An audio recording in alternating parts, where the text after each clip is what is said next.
Donc aujourd'hui, on vous amène à Marrakech, une destination vraiment coup de cœur pour nous. Exactement, on y est parti en octobre 2023. Ouais, Ça a été un coup de cœur, comme Alexis le dit, incroyable. C'était vraiment dépaysant. Donc, dans cette vidéo, on va vous expliquer pourquoi on est parti à Marrakech, le budget, les activités que l'on a pu faire sur place, mais également quelques conseils si vous souhaitez partir à Marrakech. Alors, catégorie numéro 1, pourquoi Marrakech? Déjà, Marrakech, c'est à seulement 3h30 de vol de chez nous, depuis Paris-Beauvais. Et clairement, c'est un dépaysement total, vraiment pas très loin de chez nous. Ouais, ça c'était déjà le premier gros point positif pour partir à Marrakech. Deuxième point positif, c'est que c'est une destination très abordable. Nous, on est parti pour environ 1300 € pour 2 personnes pour une semaine, à peu près. Ouais. Là, en plus, j'ai les détails devant moi. Et le vol, là, il nous a coûté 500 €. L'Airbnb, on était à 300 €, ce qui représentait 36 € par nuit avec petit déjeuner, Ouais. en plein centre. On était dans le souk de Marrakech. Dans le souk de Marrakech. Ensuite, les activités, là, on était à 500 € au total. Et On en a fait beaucoup. Hein. On en a fait beaucoup. Ouais, franchement, on en a fait énormément. Donc peut-être que le budget vous paraît un peu énorme, mais on a vraiment fait beaucoup de choses. Juste après, ouais. C'est ça. Et ça valait vraiment le coup. Et ensuite, le dernier gros point positif, c'est que nous, on part toujours hors saison. On déteste partir juillet-août. Et donc, au mois d'octobre, Marrakech, c'est vraiment idéal parce qu'il fait pas trop chaud. Comme ça, vous pouvez profiter des activités extérieures sans devoir attendre en fait 17 h que la chaleur tombe. Pardon. Donc, voilà. Catégorie numéro 2, on vous détaille un peu plus le budget. Donc, si vous nous voyez regarder la tablette, c'est normal, on a tous les chiffres sous les yeux. Ouais. Donc on va parler un peu plus du budget. Donc on est à 1300 € au total. Mais dans le budget, il y a le vol qui est inclus de 500 €. Pour deux. Pour deux. Donc avec bagage en soute de 23 kg. On est parti avec Paris-Beauvais, donc c'est-à-dire Ryanair. Ouais. Ensuite, sur le transfert, donc quand vous arrivez à l'aéroport, le transfert, nous on a payé 15 € au total. Ouais. Donc c'est 15 € l'aller, 15 €, € le retour. Ouais. Et ça c'est directement vu avec le Riad qui échange énormément par WhatsApp, ça il faut le savoir. Et voilà, c'était vraiment pas mal. Donc en parlant du Riad, donc nous on l'a pris directement via Airbnb. On a payé 300 € la semaine pour une chambre avec salle de bain privative, avec petit déjeuner. Donc petit déjeuner fait maison tous les jours, c'était hyper appréciable. Et on était en plein centre de Marrakech, on était dans le souk. Et d'ailleurs il n'est pas accessible en voiture. Du moment où vous arrivez dans le souk, il faut marcher. Voilà, il faut y aller à pied. C'est juste à savoir qu'au cas où il y a des personnes qui sont soit à mobilité réduite ou qui n'ont pas trop envie de marcher, faut juste le savoir, quoi. Ouais, ça c'est vrai. Et ensuite, là pour les activités, nous on a dépensé 500 €. Donc vraiment, on s'est pas privé, on va vraiment les détailler après. Mais dans les excursions, en fait, ça comprend les visites de monuments, les expériences un peu typiques comme le hammam, le quad. Et voilà, c'est plutôt Non, c'est pas pas privé. Franchement, pour 500 €, c'est pas privé du tout. Et dernière petite catégorie, en fait, il y a l'alimentation. Parce que nous, dans le Riad, c'était pas compris. Il y avait uniquement le petit déjeuner. Après, ça dépend de vos goûts, de vos choix. Nous, on a beaucoup mangé street food, on va dire. On a mangé énormément sur le souk. Donc, franchement, ça nous a rien coûté. Ça nous coûtait rien. Je pense qu'on a dû payer 100 € la semaine à peu près. On mangeait des repas qui coûtaient 2 € par personne, des tacos qui nous coûtaient 1,50 €, des petites pâtisseries sur le souk le soir, ça coûtait 20-30 centimes. Donc en vrai, si vous voulez vraiment pas dépenser beaucoup d'argent dans l'alimentation, le souk c'est le meilleur endroit. Après, il faut faire attention, si vous êtes fragile ou autre, il faut faire gaffe, mais sinon ça vaut carrément le coup. Maintenant, parlons de la catégorie numéro 3, les activités qu'on a faites à Marrakech sur une semaine. Donc la première activité qu'on a faite, c'était les cascades d'Ouzoud qui nous ont coûté 25 € par personne et qui étaient gérées par le Riad. Ouais, donc ça se situe à environ 1h30 à peu près, de route de Marrakech. Le transfert se passe en minibus, mais bon, sur des routes marocaines, donc ça se coupe. C'est juste ça. Mais franchement, le trajet, même s'il est long, ça vaut vraiment le coup. L'excursion, elle est absolument magnifique. Les guides sont top à chaque fois. Franchement, on n'a eu aucune déception parmi tous nos guides. Ils vous donnent beaucoup de détails, ils vous prennent en photo, etc. Donc, faut pas hésiter à leur laisser quand même une petite pièce parce que bon, ils sont vraiment courageux de faire tout ce qu'ils font. Mais l'excursion en elle-même, elle est vraiment magnifique, quoi. Top, et vous avez juste par contre à payer votre repas sur place. Là-bas, il y avait un seul restaurant. Hein. Un seul. Oui, il y avait un seul restaurant, je crois. Mais vraiment, malgré le trajet, l'excursion, elle vaut absolument le coup. Et on vous met quelques vidéos et quelques photos après. Donc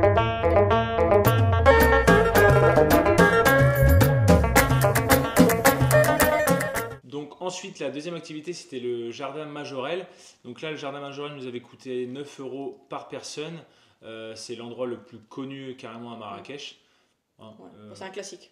Un classique. C'est un classique à visiter. À faire, ouais. C'est super beau. C'est le jardin qui appartenait à Saint-Laurent. Ouais. Avant, il y a d'ailleurs le musée Saint-Laurent que vous pouvez également visiter. Nous, on ne l'a pas pris. Non, on l'a pas fait. Ça a coûté un tout petit peu plus cher, mais rien d'extraordinaire. Mais le jardin est super beau, très bien entretenu. Par contre, un conseil, si vous pouvez prendre les premiers horaires, parce que nous, quand on est sorti, il y avait une queue horrible. Oui, on avait fait au tout début. Ouais, je crois 9h. Ça ouvrait à 9h. 9h ou 9h30. Quand on est ressorti sur les coups de 11h, il y avait une queue horrible. Ouais. Donc conseil, franchement, prenez-le en avance. Pareil, on va vous mettre quelques petites photos pour que vous puissiez voir. Et j'en avais profité pour mettre ma robe bleue Majorelle. C'est vrai.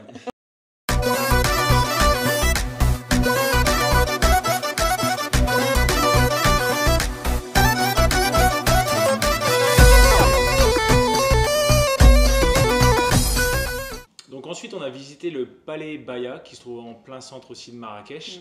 Là, on était à 6,50 € par personne. C'est vraiment une pure merveille architecturale. Il y a des détails de fou sur la mosaïque. La mosaïque, elle est vraiment trop incroyable. Vraiment à faire. Et autre petite activité typique qu'on a fait à Marrakech, donc c'était le hammam. On nous l'avait conseillé parce que c'est quelque chose qu'il faut faire là-bas. Et donc on est tombé sur un couple de Français qui tenaient un riad. Mais par contre, on a été émassés par des Marocaines. Et on a eu un hammam marocain d'ailleurs. Maintenant on en rigole parce que c'était une sacrée expérience. La dame, elle n'a pas hésité à nous verser de l'eau brûlante sur nous à plusieurs reprises. Le massage, pourtant moi je l'avais pris soft, mais il était quand même tonique. Donc franchement maintenant on s'en rappelle, mais l'expérience elle était beaucoup trop drôle. Donc non, franchement, si vous pouvez le faire, faites-le. Ensuite on a fait une excursion sur la vallée de l'Ourika. Ça nous avait coûté 25 € par personne. Et là, encore à nouveau, c'était vu avec le riad. Le riad, avec Karima, donc c'était notre hôte. Donc pareil, ça comprend le transport, le guide sur place, même si, une fois de plus, on lui a redonné un petit plus pour le travail qu'il avait fait. Et on a aussi eu sur la route 2 arrêts. Donc un dans une fabrique d'argan. Donc on a testé les huiles alimentaires, les huiles cosmétiques, les maquillages, etc. On sait que c'est un peu le truc attrape-tourisme, mais nous, ça nous faisait plaisir de visiter ça. Et après, c'était une visite pas un peu de céramique ou de poterie. Ça, il y avait des bijoux aussi, il y avait ce petit arrêt-là, avant d'accéder vraiment à la balade de l'Ourika. Par contre, l'Ourika, c'est très très beau, vraiment, moi, c'était mon coup de cœur à Marrakech, mais c'est très physique. Vraiment, faut une petite condition physique. Il y avait des personnes âgées qui étaient avec nous, et malheureusement, ils n'ont pas pu faire le tour complet. Et par contre, c'est là qu'on a eu l'occasion de rencontrer des berbères, donc, dont le guide en fait. Et donc ça a été une expérience vraiment hyper enrichissante. Et donc pareil, je vous mets quelques petites vidéos et photos juste après.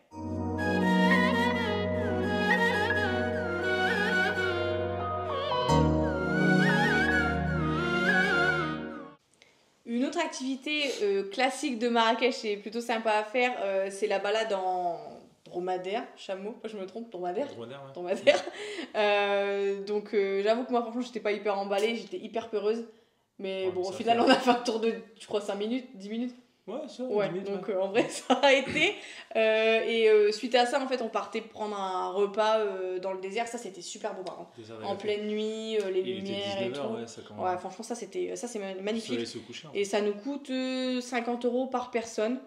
Donc c'est un petit budget, mais vraiment c'était magnifique. Il y avait le spectacle, ils ont dansé, ils ont chanté et tout. On mange sur les tapis. Enfin, franchement, c'est trop bien. Moi, j'avais adoré. Après, toujours dans la même catégorie dîner-spectacle, en fait, nous on a fait chez Ali. C'était pas très bien noté, on avait peur aussi au début. Les avis étaient pas top. Et en fait, on s'est lancé pour 55 € par personne. Et voilà, c'était top, vraiment. Il y a des musiciens, il y avait des danseurs, des chevaux, des danseuses orientales, des cracheurs de feu. Il y a vraiment une partie dîner au début où il y a tous les musiciens autour. C'est les musiciens qui viennent vraiment à votre table. Et après le spectacle, vraiment fou pendant une demi-heure, c'est vraiment top. Non, franchement, même si c'est très mal noté sur Google, perso, nous on était très contents. Ah ouais, franchement. À faire. Des vidéos qu'on aura aussi. Pareil, vous mettra des vidéos aussi.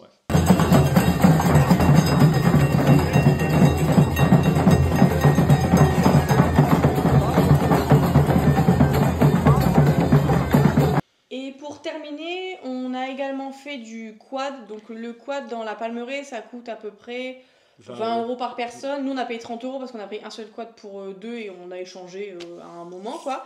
Ouais. Là, pareil, ce qui était top, c'est il y avait que nous, je crois, et une maman avec ses enfants. Et du coup, le guide qui était avec nous, il a carrément pris son temps pour prendre des photos. Ouais. Alors, il faut savoir que les guides marocains sont vraiment des photographes. Ils vous prennent comme ça, ils vous font faire des poses et tout. On pourra vous montrer les photos juste après, c'est incroyable, vraiment. C'est pour ça aussi qu'on leur donne un peu la pièce après, parce que ils font du bon taf. Ils font du taf de ouf. Enfin, nous, on n'avait jamais vu ça ailleurs. Donc le quad, franchement, c'était top. Et c'est pas excessivement cher. Ce qu'on a fait également, c'est le jardin secret. Donc on avait payé 10 euros par personne. Donc ça, pareil, c'est un jardin qui est vraiment sympa à voir au cœur de Marrakech. Et on a fait les tombeaux, je dis de bêtises, saadiens. On a payé environ 10 euros pareil par personne. Ça, on était un peu plus déçus parce qu'il était en travaux. En travaux, sur Après, on était à Marrakech en fait, quand il y a eu le séisme. Enfin, juste après le séisme. Donc il y avait des choses qui étaient peut-être un petit peu moins accessibles. Mais ça, un petit peu déçu sur cette excursion. Ouais. Mais dans l'ensemble, vraiment, toutes nos activités nous ont plu. Ouais, clairement. Catégorie numéro 4, on va vous donner quelques conseils si vous voulez partir à Marrakech. Donc d'abord, je trouve que c'est un point quand même assez important, c'est la tenue vestimentaire. Faut pas oublier que ça reste un pays musulman. Donc nous, personnellement, on ne se voyait absolument pas porter des vêtements trop offensants pour eux, qui allaient être trop courts, etc. Donc moi, quand on était surtout dans les lieux type souk, etc., je me suis jamais permise de porter quelque chose de trop décolleté ou trop court. Après, ça, c'est notre point de vue. Ouais. On a vu des gens, des Européens, même des Russes ou autres, des Américains, qui avaient des vêtements qu'ils portaient au quotidien chez eux, quoi. Après, vous vous sentez à l'aise, c'est tant mieux pour vous. Nous, on préférait pas porter des tenues trop courtes ou trop négligées par rapport à leur religion, en fait. Voilà. Ouais. Ensuite, un autre conseil, c'était surtout au niveau de l'eau. Il faut faire attention à l'eau, privilégier les bouteilles d'eau, même aussi au niveau des stands au niveau de l'alimentation. En fait, en fait, il y a beaucoup de stands de rue, quoi. Ouais, les stands de rue, un petit peu attention. Tout ce qui va être salade, tomate. Ouais, tout ce qui est cru. Parce qu'en fait, eux, ils le nettoient à l'eau. Et donc là, il faut faire attention si vous avez vraiment l'estomac fragile. Même quand vous brossez les dents, il faut se brosser les dents avec l'eau d'une bouteille d'eau, en fait. L'eau d'une bouteille d'eau, ouais. Donc nous, on a eu un peu le coup parce qu'on a mangé beaucoup, on a mangé que sur les stands de rue. Et on a été un petit peu détraqués à la fin, mais rien de bien méchant. Rien de grave, mais à la fin, ça nous a touché. Je pense qu'on aurait dû faire attention dès le début. Autre conseil, c'est par rapport à l'argent. Donc la monnaie locale, c'est le dirham. C'est assez simple pour s'y retrouver parce qu'en fait, 100 dirhams, c'est égal à 10 euros. Donc comme ça va pas être trop compliqué pour vous rendre compte des prix. Par contre, ce qu'on vous conseille, c'est d'avoir du liquide sur vous. Nous, on est parti avec notre carte bleue et on n'aurait pas dû. Sur place, on s'est rendu compte que y avait quasiment rien qui passait en carte bleue. Il y en a quelques-uns qui le prenaient, ou les gros restaurants, mais dans l'ensemble, ça prend pas. Et après, pour trouver une banque fiable, c'était assez compliqué. On en avait trouvé une à côté de la place. Et du coup, on allait toujours tirer de l'argent là-bas et ils ne nous prenaient pas trop en commission dessus. Donc ça allait. Mais si vous pouvez déjà partir avec des dirhams, vous les commandez à votre banque, c'est peut-être mieux quand même. Ouais, c'est mieux, Après, c'est au niveau des taxis et dans le souk. Au niveau de la négociation, là, négocier un peu parce que si on se laisse faire, vous payez 2 fois plus cher. On paye 2 fois plus cher. En fait, les taxis, pour vous donner une idée, c'est à peu près 3 euros, ça représente 30 dirhams. Et à chaque fois, il faut toujours diviser par 2. Donc ça représente 1,50 €, quoi. Nous, c'est la personne qui gérait le Riyad, qui nous l'avait dit. Il nous avait dit voilà, de tel endroit à tel endroit, vous ne devez pas payer plus cher que 30 dirhams, c'est impossible en fait. Donc nous, comme ça, on savait à peu près comment se fixer par rapport à ça, quoi. Dans le souk, pareil, tout ce que vous pouvez acheter. Tout ce qui est alimentation, par contre, ça c'est. Non, c'est fixe. Ça c'est fixe, c'est écrit sur les cartes. Mais par contre, tout ce que vous pouvez acheter en tenue ou quoi, là-bas, il n'y a pas de prix en fait. Il faut savoir qu'il n'y a pas de prix et à chaque fois, ça se négocie. Franchement, divisé par 2 minimum. Et si si vous n'arrivez pas à obtenir un prix avec la personne que vous voulez, vous partez et vous allez voir que si vraiment il voulait vous faire un prix, il va vous rattraper et il va vous faire le prix que vous avez envie, quoi. Donc, faut pas hésiter à négocier. Autre dernier petit conseil, si vous allez sur le souk ou que vous logez près de la place Jemaa el-Fna, c'est de ne pas vous laisser embarquer par soit il y a des enfants, soit d'autres personnes, hommes ou femmes, qui vont voir que vous cherchez votre chemin, ils vont vous guider. Et forcément, à la fin, en fait, ils attendent que vous leur donniez une pièce, quoi. Ouais. Donc, vous avez votre téléphone, Google Maps marche absolument là-bas. Donc, débrouillez-vous tout seul, franchement, ça va le faire. On ne s'est jamais perdu, nous, dans Marrakech. Hein.